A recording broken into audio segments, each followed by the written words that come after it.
እጅግ ሰበር አስደንጋጭ መረጃ ነው። ዓለማችን ወደ ሶስተኛው የዓለም ጦርነት ልትሸጋገር እንደምትችል በርካቶች እየገመቱ ይገኛሉ። በትላንትናው ዕለት ማለት ነው በእስራኤልና በኢራን የሚደረገው ሽኩቻ ወደ ሚሳኤልና ወደ ሮኬት ተሸጋግሮ እንግዲህ ኢራን በእስራኤል ላይ ማለት ነው ዋና ከተማ በርካታ ሮኬቶችን አዝንባለች። በርካቶችም ተጎድተዋል። እንግዲህ ከትላንትና በስቲያም እንግዲህ እስራኤልም ወደ ኢራን በርካታ ውድመትም እንዳደረሰች የሚታወቅ ነው። ወደ ተከበራችሁ ተመልካቾቻችን እጅግ ሰበር አዳዲስ መረጃዎች በዚህ ጉዳይ ይዤላችሁ መጥቻለሁ። አብራችሁን ቆዩ። በሌላ መረጃ ስናቀናም ፓስተር ትዝታው ማለትም ከዚህ በፊት በኢትዮጵያ ኦርቶዶክስ ተዋሕዶ ቤተክርስቲያን ውስጥ የነበረ ዘማሪ አሁን ደግሞ የፕሮቴስታንት ፓስተር ነው። ፓስተር ትዝታው ወደ ሀገር ቤት መግባቱን ተከትሎ በርካቶች ለሕግ ይቅረብልን እያሉ ሲኖዶሱንም ቤተ ክህነቱንም የሕግ አካላትን እየጠየቁ ይገኛሉ። እሱም በተመለከተ ሰፋ ያለ መረጃ ዘመተናል። ውድ የተከበራችሁ ተመልካቾቻችን ይህም ብቻ አይደለም። በትላንትናው ዕለት ምሽት ማለት ነው እፎይ የተባለ እጅግ ታዋቂ የዕቅበተ እምነት በእስልምና ጉዳይ ላይ የሚሰራ ወንድማችን ማለት ነው የገቢ ማሰባሰቢያ ተደርጎለት እንደሚታወቅ ነው። የምትመለከቱ በፈለጋ አትናቴዎስና በእፎይ መካከል ቅራኔ እንዳለ አስመስለው ሪከርድ የሚያደርጉ ወንድሞች እህቶች እንዳሉ ተሰምቷል። በሱ ጉዳይ ሰፋ ያለ መረጃ ይዘመተናል። የገለቴ ቡርቃ ጉዳይ አሁንም በርካቶችን እያነጋገረ ይገኛል። የገለቴ ቡርቃና የባለቤቷ ጉዳይ ምን ደረሰ? እስቲ ዛሬም ሰፋ ያለ መረጃ ይዘመተናል። ውድ የተከበራችሁ ተመልካቾቻችን በሀገር ውስጥ በውጭ ሀገር የምትገኙ ኢትዮጵያን በተቅላላ እንደምን ሰነበታችሁ? ዛሬም እንደተለመደው ሰበር ወቅታዊ መረጃ ይዘመተናል። ሰብስክራይብ ያላደረጋችሁ ሰብስክራይብ አድርጉኝ፣ ላይክ ያላደረጋችሁ ይሄን ቪዲዮ ላይክ ከማድረግ ጀምሩ ማለት ነው። አብራችሁ ቆዩ። መልካም ቆይታ ይሁንላችሁ።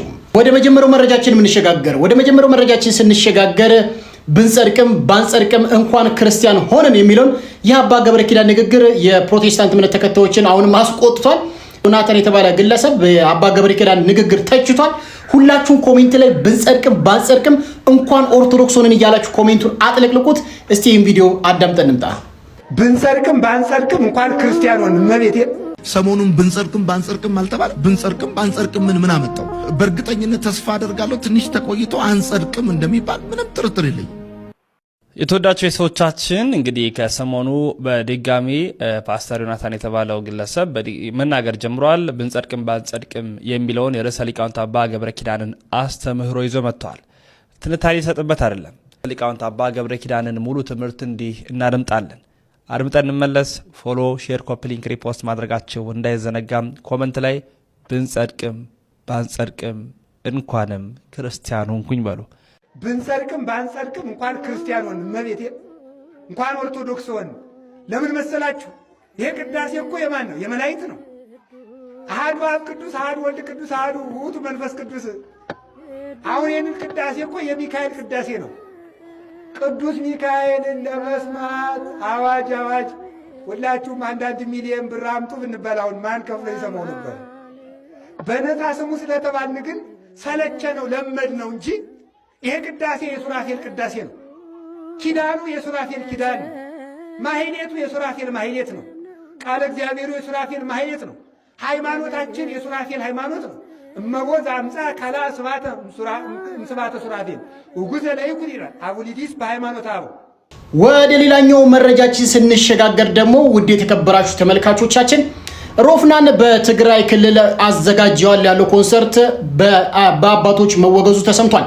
እንግዲህ በርካታ የትግራይ ተወላጆች ባለንበት መሰረታዊ ችግር ምንም አይነት ኮንሰርት አንፈልግም፣ የምንፈልገው ጸሎትና ምህላ ከእግዚአብሔር ጋር የሚያገናኝን ወደ ነበርንበት ክብር የምንመለስበት እንጂ እናቶች ልጆቻቸውን አጥተው በድርቅና በረሃብ ምንም አይነት ኮንሰርት እንዲዘጋጅ አንፈልግም በማለታቸው ምክንያት የኢትዮጵያ ኦርቶዶክስ ተዋሕዶ ቤተክርስቲያን የትግራይ ሀገረ ስብከት አባቶች የሮፍናን ኮንሰርት አውግዘው ከልክለዋል ማለት ነው።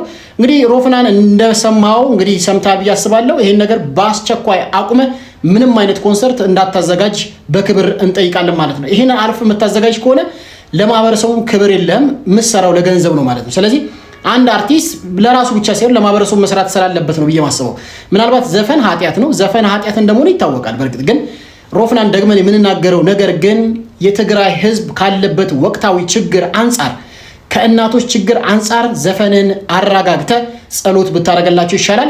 ከቻልክ ሌላ ቦታ ፕሮግራሙን አዘጋጅተ የገንዘብ ማሰባሰቢያ ገቢውን ደግሞ ለእናቶች ብታረግ ጥሩ ነው ብዬ አስባለሁ። በአሁኑ ሰዓት ምንም አይነት ዘፈን አያስፈልግም።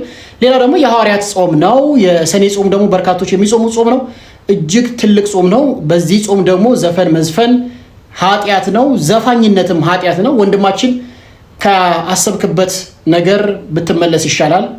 ወደ ሁለተኛው መረጃችን ስንሸጋገር ደግሞ ታዋቂው ዘማሪ ዲያቆን አቤል መክብብ በቅርቡ አዲስ ነገር ይዤ መጥቻለሁ እያለ ነው። እስቲ ይህን ዜና አዳምጠነው እንምጣ። እንኳን ደስ ያላችሁ።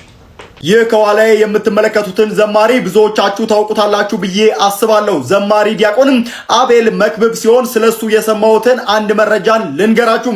ዘማሪ ዲያቆን አቤል መክብብ የሚሰራቸው መዝሙሮችንም በርካቶች የሚወዷቸው ሲሆን ግጥሞቹ ደግሞ በደንብ ታስቦባቸው በጎበዝ ሰው እንደሚጻፉም ያስታውቃሉ በሚል በብዙዎች አድናቆት ይቸረዋል። ኃጢአተኞች ድንኳን ቅዱሱ ቆመሃል ልጄ የት ነው ብለ እኔን ፈልገሃል የሚለው መዝሙር ደግሞ ብዙዎቻችን ልብ ውስጥ ያለ መዝሙር ነው።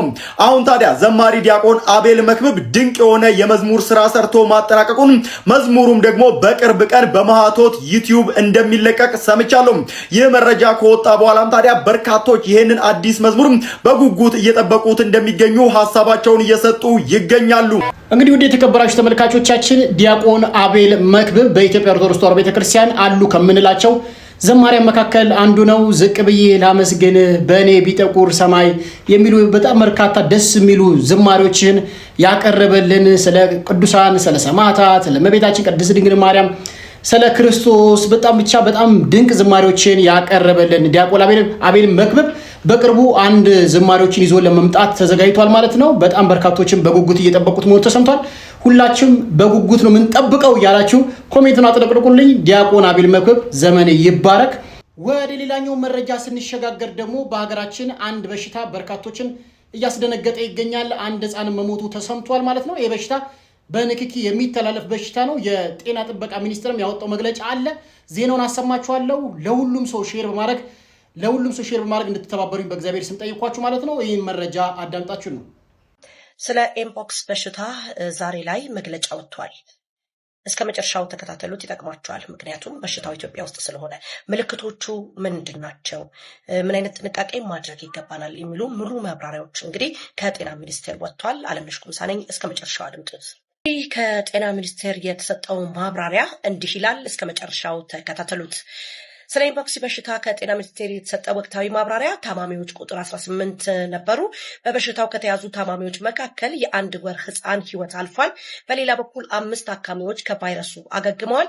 ለዚህ በሽታ አጋላጭ ሁኔታዎች ተብለው ከተለዩ መንገዶች መካከል ለበሽታው ተጋላጭ የሆኑና በበሽታው እንደተያዘ ከተረጋገጠ ሰው ጋር የሚኖረንን ንክኪ ወይም የግብረ ስጋ ግንኙነት፣ የሰውነት ንክኪ፣ መሳሳም፣ መጨባበጥ ማስቀረትና ጥንቃቄ ማድረግ እንዳለብን ተነግሯል። ምልክቶቹ ከፍተኛ ትኩሳት፣ ራስ ምታት፣ የጀርባና የጡንቻ ህመም፣ እጢዎች ማበጥ፣ ለመተንፈስ መቸገርና የቆዳ ላይ ሽፍታ ሲያሳዩ ወዲያውኑ ራስን ከሌሎች ሰዎች መለየትና ወደ ጤና ተቋም መሄድ የሕክምና እርዳታ ማግኘት ይቻላል ተብሏል። ቀጣዩ መረጃችን የምንሸጋገረው ቁም ነገር አዘል ፕሮግራማችን ጀምሯል። እንግዲህ በዚህ ፕሮግራማችን አንድ ሴት በቲክቶክ አንድ ጥያቄ ጠይቃለች። እሱን ጥያቄ እንመልስላታለን። እስቲ አዳምጠን እንጣ። እሷ ኦርቶዶክስ ነች፣ እሱ ደግሞ ፕሮቴስታንት እምነት ተከታይ ናቸው። ግን ሪሌሽንሺፕ ጀምረዋል። የጀመሩት በምን መስማማት ነው? ሃይማኖትን እንደሚቀይር ነግሯት ነው የጀመሩት ሪሌሽንሺፑን። ከዛ በኋላ ምን ይፈጠራል? ብዙ ጊዜ ክር ያደርጋል አለች እና የሆነ ጊዜ ሲገናኙ አንገቱ ላይ ነው ክር የሚያደርገው እና ሲገናኙ አንገቱ ላይ ክር የለም አጣውታለች። ከዛ እጁ ላይ ነበር ክር እና አንገት ክር ስትለው አይ ብዙ ጊዜ ሳደርገው ሃይማኖቴን የቀየርኩ እንዳይመስልሽ፣ ወደ አንቺ መጣው እንዳይመስልሽ ብዬ ነው አላት። ከዛን እሷም ግራ ተጋባች ምናምን። ከዛ በኋላ አይ ቲንክ ሐሙስ ላይ እንደዛ ተነጋግረው በንጋታው አርብ ቀኑ ሙሉ አልደወለላትም። ስትደውል አያነሳም እና ግራ ገባኝ፣ ምን ማድረግ እንዳለብኝ ግራ ገባኝ፣ እናንተ በእኔ ቦታ ብትሆኑ ምን ታደርጋላችሁ ትላለች። ይህን ጥያቄ ባጭሩ ነው መመለስ የምንችለው። ብርሃን ከጨለማ ጋር ህብረት የለውም። በመጀመሪያ ደረጃ አንድ ኦርቶዶክሳዊ የፕሮቴስታንት እምነት ወይ ደግሞ ሌላ እስልምና እምነት ልታፈቅሪ ብቻ እንኳን ያን ሰው ከማግባትሽ በፊት በመጀመሪያ ደረጃ ወንጌል ሰብከሽ ካመነበት ተጠምቆ የሥላሴን ልጅነት አግኝቶ ማግባት ትችላለሽ። መጀመሪያ ከትዳር ከመሰረታችሁ በፊት አይ ካላመነበትና ደግሞ መጠመቅ ካልፈለገ ደግሞ መማር ካልፈለገ ደግሞ ይሄ ነገር ባጭሩ ይቋጫል ማለት ነው። ብርሃን ከጨለማ ጋር ህብረት የለውም ጭራሽ። ቤተክርስቲያንም ከሌላ ቤተ እምነት ጋር ጋብቻ እንድንፈጽም አታደርግምም አታስተምርምም። በዚህ አጋጣሚ ላይ ሥላሴን ልጅነት ያገኘ በማንያና በአርባ የተጠመቀ ባልና ሚስቶች ሊሆኑ ይችላሉ እንጂ የሃይማኖት አንድነት የሌለው ትዳር ለሃይማኖታዊ ጉዳዮች ብቻ ሳይሆን ለልጆችም ችግር ያመጣል፣ ህይወትም ያመሰቃቀላልና በዚህ አጋጣሚ እዚህ ያላችሁ ኦርቶዶክሳውያን ሆናችሁ ሌላ ቤተ እምነት ላይ የሃይማኖት አንድነት የሌለው ትዳር ውስጥ እንዳትገቡ በተአምር። ሌላኛው መረጃ ስንሸጋገር ደግሞ ጴንጤነት ሰልችቶኛል ወደ ባክ ኦሪጂን ወደ ኦርቶዶክስ መመለስ ፈልጋለሁ ያሉ አንዳንድ ወንድሞች አሉ። ሲያዳምጣናቸው እንጣ የሰራዊት ጌታ እግዚአብሔር የማመልከው አምላክ ምሳሌ ሆነብኝ። ምልክት ምን ነው? ኦርቶዶክስ ለመመለስ ፈቃደኛ ነህ? አትቸኩል። ቆይ እስካት አለና ግባ እስቲ። የኦርቶዶክስ ቤተክርስቲያን ብመለስም ገባ እንዳንተ ፍረሽ አይደለም ሆኖ። ለምን እኔ የቄስ ልጅ ነኝ። በእናቴም በአባቴም የቄስ ዘር ነኝ። አውቃለሁ። ራሴም እስከ አንቀጸ ብርሃን ተምሬያለሁ። ልጅ ሆኜ ብዙ ነገር አውቃለሁ። እውነት ለመናገር አዲስ አይደለም። ኦርቶዶክስ ቤቴ ነው። መመለስም እፈልጋለሁ። ግን ምን መሰለህ መመለስ ግን ስመለስ አንዳንድ ቫልዩዎችን አንዳንድ ቤዚክ ነገር ማለት ጭልጥ ያለ እንትን ሳይሆን ዋና ነገሮችን ቢቀበሉ ለምሳሌ ጌታ ምስክሬ ነው። እኔም ኮምፕሮማይዝ አደርጋለሁ። ለምን ኦርቶዶክስ መሰረቷ ልክ ስለሆነ ማለት ነው። እኔ ሰልችቶኛል። የጴንጤ ሃይማኖት የመጨረሻ ነው የሰለቸኝ። አልፈልግም ሲጀመር አልፈልግም። ወደ ሌላኛው መረጃ ስንሸጋገር ደግሞ ከዚህ በፊት በኢትዮጵያ ኦርቶዶክስ ተዋሕዶ ቤተክርስቲያን ውስጥ በዝማሬ ሲያገለግል የነበረውና በስነ ምግባር ግድፈት ደግሞ የተወገዘው ትዝታው ሳሙኤል ወደ ሀገር ውስጥ መግባቱ ተከትሎ አሁንም በርካታ ኦርቶዶክሳውያን ለህግ መቅረብ አለበት፣ ቤተክርስቲያን ህግን ማስከበር አለባት፣ ከዚህ በኋላ የሚሳደቡትንም በግ መጠየቅ አለበት የተባለውን እስቲ መረጃ አዳምጠን እንጣ። ዝማሬው የጌታ ነው። እኔ አይቻለሁ። አንድ ቡሽሪ የሚባል ያበደ ነብይ የተወዳችሁ ቤተሰቦቻችን ኦርቶዶክሳውያን ይህን መረጃ ኮፒ ሊንክ ሪፖስት አድርጎልኝ ለሚመለከተው አካል ለመንበረ ፓትርያርክ ጠቅላይ ቤተ ክህነት ለህግ ክፍሉ እንዲደርስልኝ ማለት ነው። ትዝታ ሳሙኤል ወደ ኢትዮጵያ ገብቷል። እንኳን ደህና መጣ። በቅድሚያ ዋናው ጉዳይ የትዝታ ሳሙኤል ወደ ኢትዮጵያ መግባት እንዳለ ሆኖ በተደጋጋሚነት እናት ቤተክርስቲያንን ኦርቶዶክሳዊት ተዋሕዶ ቤተክርስቲያናችንን በሚከባብዱ ቃላት በታቦተ ህጉ በአባቶቻችን በእመቤታችን በቅድስት ድንግል ማርያም በጻድቃን ላይ በምእመናን ላይ በሊቃነ ጳጳሳት ላይ በአጠቃላይ ምእመናን ላይ ኦርቶዶክሳዊት ተዋሕዶ ቤተክርስቲያንን ሲዘልፍ ሲሳደብ የነበረ ሰው ነው። መረጃዎችን በተደጋጋሚነት ለእናንተም ስናቀርብ ነበረ። አሁን እንግዲህ ገብቷል። መረጃዎቹ በቂ ሆነው አሉ። የህግ ክፍል ላይ የሚሰሩ ኦርቶዶክሳውያን በዚህ ጉዳይ ላይ በጣም ሀሳብ መስጠት የተሻለ ነው። ስለዚህ ይህ ሰው ከገባ አይቀር እስከዛሬ ቤተክርስቲያን ላይ ላደረገው ነገር ይጠየቅ የሚል መልእክት አለኝ። እናንተስ በዚህ ሀሳብ ለምን ትላላችሁ? ተከታትለን መረጃዎችን እናቀርብላችኋለን። ሀሳብ ሳሙኤል መጠየቅ አለበት። በጣም በርካታ ስድቦችን ሲሳደብ የነበረ ቤተክርስቲያንን ሲያወግ በጣም ሲሳደብ የነበረ ግለሰብ ነው። መጠየቅ አለበት። ሁላችሁም ትዝታው ሳሙኤል ለህግ ይቅረብ እያላችሁ በየሶሻል ሚዲያው ቻሌንጅ መጀመር አለባችሁ። ቤተክርስቲያንም እንደዚህ አይነት ሰው በህግ ልታስጠይቅ ይገባል ብዬ አምናለሁ። ወደ ቀጣይ ቪዲዮ ይሸጋገራል። እጅግ አስፈሪው ዜና ነው የሚሸጋገረው። ይህ ዜና እንግዲህ እንደምትመለከቱት በእስራኤልና በኢራን መካከል የሚደረገው ጦርነት ነው። በጣም በርካቶች ዓለምን እያሸበረ ይገኛል። እስራኤል እንግዲህ ኢራንን ደብድባለች፣ በርካታ ሰዎችን መግደሏ ተሰምቷል ማለት ነው። በትናንትናው ምሽት ደግሞ ኢራን እስራኤል ላይ በጣም በርካታ ባላስቲክ ሚሳኤሎችን ሮኬቶችን አዝንባ እስራኤል በእሳት ስትቀጣጠል አምሽታለች ማለት ነው።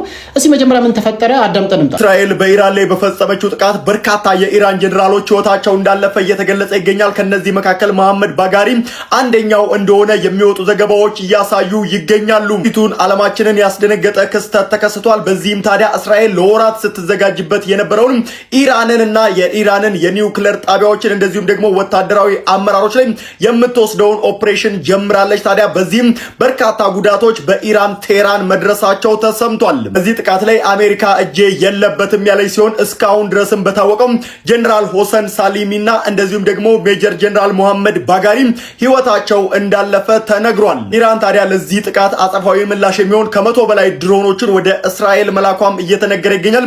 ውጥረቱ በመካከለኛው ምስራቅ በጣም በከፍተኛ ሁኔታ እየተጋጋለ ነው።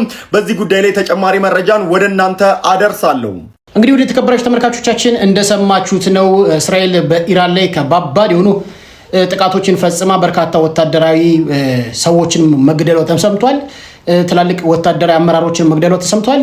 በትላንትናው ምሽት ደግሞ ኢራን ወደ እስራኤል በጣም በርካታ ሮኬቶችን አዘንባ እስራኤልን ስታቀጣጠል አምሽታለች ማለት ነው።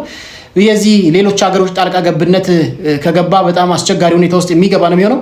በኢራንና በእስራኤል የሚደረገው ጦርነትም በርካታ ችግሮች ሊመጡ ይችላሉ እየተባለ ነው። እስቲ ኢራንስ ምን አይነት አጸፋ ምላሽ ሰጠች? እስቲ አዳምጠን እንመለስ።